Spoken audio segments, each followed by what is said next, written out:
Shalom.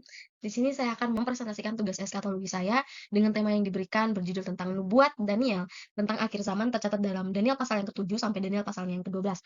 Nah, yang pertama kita akan membahas yaitu di Daniel pasal yang ke-7. Nah, yang perlu kita ketahui bahwa ternyata Daniel pasal yang ke-7 ini memiliki hubungan atau berkesinambungan dengan Daniel pasal yang kedua, yaitu kesinambungannya dengan mimpi yang dilihat oleh Raja Nebukadnezar. Nah, pada saat itu mimpi yang dilihat oleh Raja Nebukadnezar dalam Daniel pasal yang ke-7 adalah mimpi tentang patung yang luar biasa. Namun Daniel yang pasal yang ke-7 ini Allah memberikan mimpi kepada Daniel ini dengan 4 binatang yang luar biasa yang muncul dari dalam laut. Nah, dari sini kita sudah bisa mengerti bahwa ini merupakan satu pesan Tuhan yang mau Tuhan sampaikan, tapi ada 2 cara yang Tuhan berikan, yaitu kepada Daniel dan kepada Raja Nebukadnezar.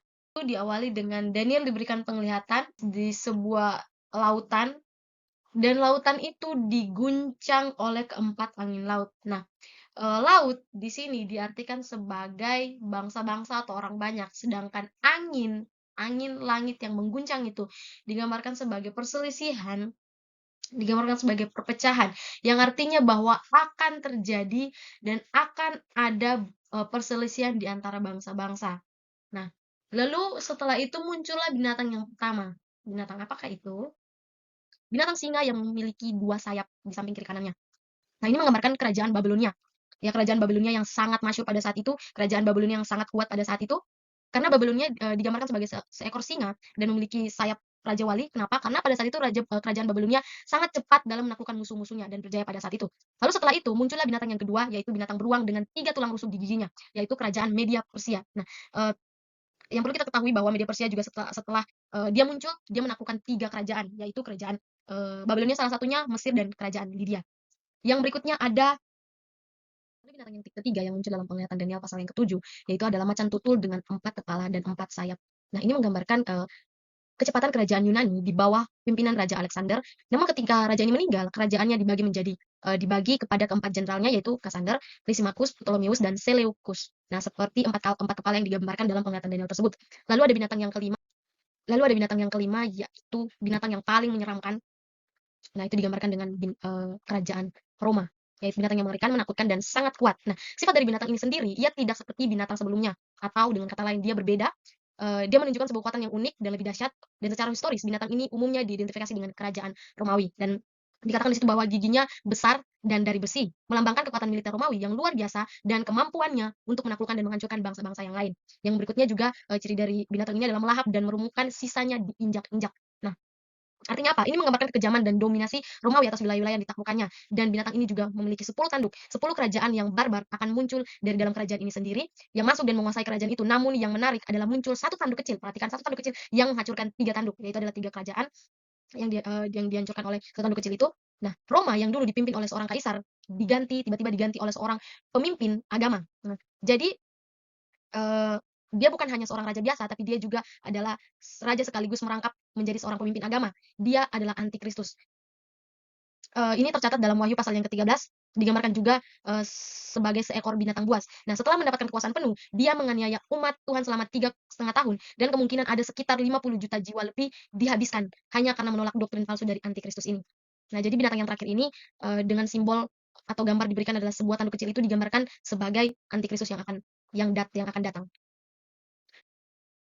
Nah, di sini, apa saja yang dimiliki oleh binatang yang terakhir itu yang sangat menyeramkan itu, dia memiliki 10 tanduk, yang artinya kerajaan yang muncul setelah kehancuran Romawi tercatat dalam Daniel pasal 7 ayat yang ke-24, memiliki gigi besi, yaitu dia memiliki kekuatan militer Romawi, lalu memiliki tanduk kecil yaitu antikristus. Hal-hal yang dilakukannya yaitu mengucapkan perkataan yang menentang Yang Maha Tinggi, menganiaya orang kudus, berusaha mengubah waktu dan hukum, diberikan kekuasaan selama 1 masa, 2 masa, setengah masa, yaitu 3,5 masa untuk menganiaya orang-orang kudus. Nah, itu termasuk dalam Daniel pasal 8.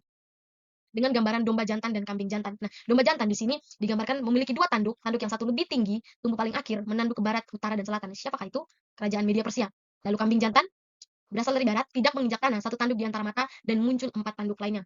Kerajaan Yunani. Nah, domba jantan dengan 2 tanduk ini secara historis diidentifikasi sebagai kerajaan Media Persia. 2 tanduk yang tinggi melambangkan 2 raja atau 2 bagian utama kerajaan tersebut, Media dan Persia, dengan tanduk yang lebih tinggi yang tumbuh belakangan melambangkan Persia yang menjadi kekuatan yang lebih dominan. Arah tanduk barat, utara, selatan menunjukkan ekspansi wilayah kekuasaan Media pada saat itu. Nah, dan kambing jantan Dari barat ini secara historis diidentifikasi sebagai kerajaan Yunani di bawah kepemimpinan Alexander Agung. Kecepatan yang melintasi bumi tanpa menyentuh tanah, menggambarkan penaklukan Alexander yang sangat cepat. Satu tanduk yang mencolok melambangkan Alexander Agung sebagai pemimpin yang kuat dan dominan.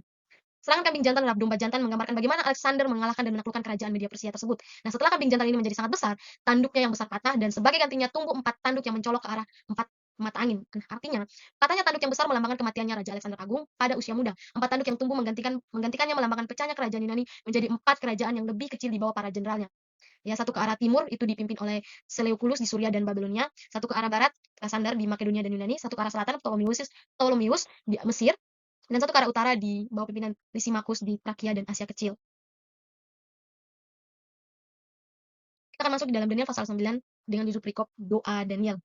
Nah, pada saat itu, Daniel sedang mempelajari kitab-kitab dan menyadari bahwa sesuai dengan nubuatan Yeremia, masa pembuangan di Babel akan segera berakhir, yaitu masa 70 tahun. Dalam kerendahan hati dan kesedihan yang mendalam atas dosa-dosa bangsanya dan kehancuran Yerusalem, Daniel berdoa kepada Allah dengan sungguh-sungguh mengakui dosa-dosa Israel, memohon ampun dan memohon pemulihan Yerusalem dan bait suci demi nama Tuhan.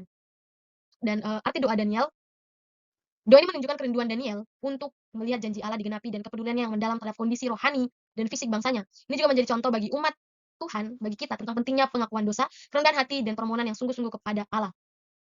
Baik, mari sama-sama kita bahas Daniel pasal 9 ayat yang ke-24 sampai ayat yang ke-27 dengan fokus kita akan membahas angka-angka dan perhitungan waktu yang disebutkan serta interpretasi peristiwanya. Nah, di sini dalam PPT sudah saya cantumkan ini 70 kali 7 masa, tujuan dari periode 490 tahun. Jadi 490 tahun didapatkan dari 70 kali 7 masa. Didapatlah periode 490 tahun, akan terjadi apa saja yang pertama mengakhiri pelanggaran, mengakhiri dosa, mengadakan pendamaian untuk kesalahan, membawa keadilan kekal, memeteraikan penglihatan nabi, dan mengurapi yang maha kudus. Nah, 70 kali 7 didapatkan hasil 490 tahun. Nah, 490 tahun ini dibagi dalam 3 masa. Masa yang pertama 7 kali 7, 49 tahun. Masa yang pertama adalah masa pembangunan bait suci. Masa yang kedua yaitu 62 dikali 7, 430 tahun, itu kedatangan yang diurapi Mesias. Lalu 1 kali 7 tahun adalah 7 tahun antikristus akan menyiksa umat-umat Kristus, orang-orang kudus. Dan di Daniel pasal yang 10 dengan judul penglihatan Daniel di tepi sungai Tigris.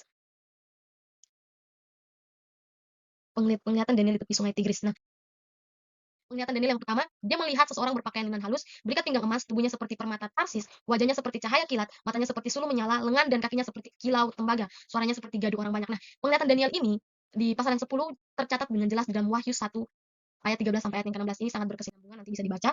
Lalu Daniel pasal yang 11 dengan judul perikop Raja Negeri Utara dan Raja Negeri Selatan. Nah, nubuat dimulai dengan menyebutkan 3 raja Persia setelah Kores, dan kemudian munculnya seorang raja perkasa yang akan memerintah dengan kekuasaan besar, dan kerajaannya akan pecah menjadi 4 bagian setelah kematiannya. Kerajaan Seleukia yang berpusat di Suria dan kerajaan Ptolemeus yang berpusat di Mesir. Nubuat ini menyebutkan banyak penguasa secara spesifik dan peristiwa sejarah yang terjadi antara kedua kerajaan ini selama kurang lebih 200 tahun. Beberapa tokoh dan peristiwa penting yang disebutkan secara tersirat atau eksplisit meliputi yang pertama, perkawinan politik antara putri Raja Selatan dan Raja Utara untuk menciptakan perdamaian. Yang kedua, peperangan dan perubahan kekuasaan di antara kedua kerajaan. Yang ketiga, keterlibatan tanah permai sebagai wilayah perebutan.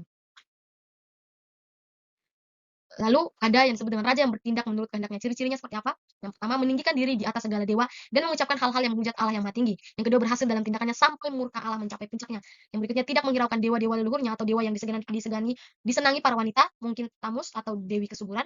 Meninggikan diri atas segalanya, menghormati dewa kekuatan, menyerang tanah permai dan mencemari bait suci, melakukan penaklukan ke berbagai negeri, akhirnya akan menemui ajalnya tanpa ada yang menolongnya. Yang arti dari penglihatan ini sendiri adalah penghiburan di tengah penindasan bagi umat Yahudi pada masa Daniel dan setelahnya. Nubuat ini memberikan pemahaman tentang mengapa mereka mengalami penindasan di bawah kekuasaan asing. Mereka dapat melihat bahwa semua itu adalah bagian dari rencana Allah yang telah dinubuatkan. Dan pola antikristusnya, tindakan Antiochus IV Epiphanes dalam mencemari bait suci dan menindas umat Yahudi menjadi pola atau bayangan dari tindakan antikristus di akhir zaman yang akan melakukan hal serupa dalam skala yang lebih besar. Harapan akan kedaulatan Allah. Meskipun gambaran masa depan penuh dengan perangan dan kesusahan, nubuat ini secara implisit menegaskan bahwa Allah berdaulat atas sejarah dan akan menggenapi rencananya. Kita akan masuk di bagian yang terakhir yaitu pasal 12 membahas tentang akhir zaman.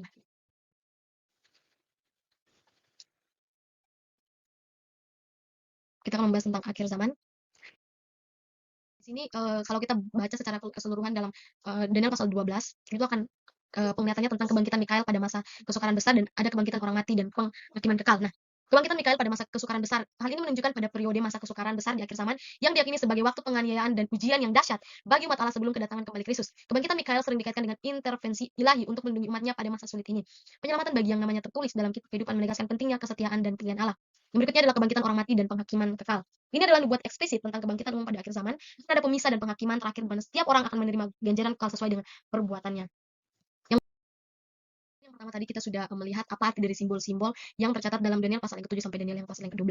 Lalu berikutnya adalah bagaimana penglihatan Daniel berhubungan dengan kitab Wahyu. Nah, kesinambungan tema dan kekuasaan dunia yang menentang Allah, yaitu binatang dari laut dalam Wahyu pasal 13 memiliki kemiripan dengan gabungan karakteristik binatang-binatang dalam Daniel pasal yang ke-7, terutama binatang keempat dengan 10 tanduk, menunjukkan kesinambungan sifat kekuasaan duniawi yang menentang Allah. Nanti kalau dibaca dalam Wahyu 13 dan Wahyu pasal yang ke-7, itu sangat-sangat berkesinambungan.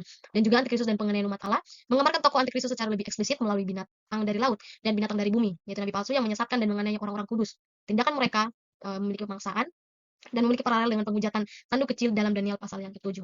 Lalu yang berikutnya juga ada kesinambungan di antara kekejian yang membinasakan. Dalam Wahyu ditulis patung binatang yang didirikan dan dipaksa untuk disembah, tercatat dalam Wahyu 13 ayat 14 sampai ayat yang ke-15, yang merupakan bentuk penodaan dan kekejian yang lebih besar di konteks akhir zaman. Yang berikutnya adalah kemenangan akhir Allah dan kerajaannya yang kekal, menggambarkan kedatangan kembali Kristus, kekalahan antikristus dan kekuatan jahat dalam Wahyu 19 sampai Wahyu yang ke-20, penghakiman terakhir dan pendirian langit baru dan bumi baru di mana Allah memerintah selama-lamanya, tercatat dalam Wahyu 21 sampai Wahyu yang ke-22.